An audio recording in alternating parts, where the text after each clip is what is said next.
చంద్రబాబు సర్కార్ మరోసారి రాజ్యాంగ ఉల్లంఘనపై వైఎస్ఆర్సీపీ అధినేత వైఎస్ జగన్మోహన్ రెడ్డి ఫైర్ అయ్యారు. ఎక్స్ వేదికగా కూటమి ప్రభుత్వాన్ని ఎండగట్టారు ఆయన.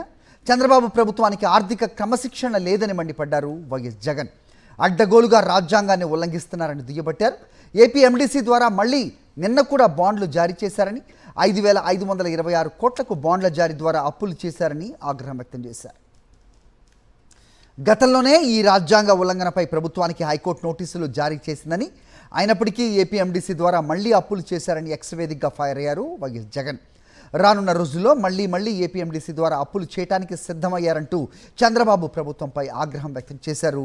ఆర్బీఐ నిబంధనల ప్రకారం ప్రైవేట్ వ్యక్తులు నేరుగా ప్రభుత్వ ఖజానా నుంచి నిధులు డ్రా చేయడానికి వీల్లేదని, కానీ చంద్రబాబు ప్రభుత్వం ప్రైవేట్ పార్టీలే నేరుగా నిధులు డ్రా చేసుకునేలా అవకాశం కల్పించారన్నారు.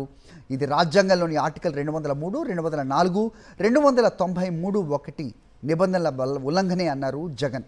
9,000 కోట్ల అప్పుల కోసం ఏపీ ఎండీసీకి చెందిన 191,000 కోట్ల విలువైన గనులను తాకట్టు పెట్టడం దారుణమన్నారు వైఎస్ జగన్.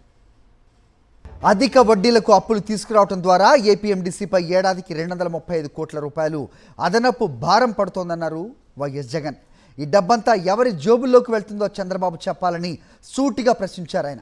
వైఎస్ఆర్సీపీ హయాంలో 5 ఏళ్లలో చేసిన అప్పుల్లో సగం చంద్రబాబు ఏడాదిలోనే చేశారని దుయ్యబట్టారు వైఎస్ జగన్.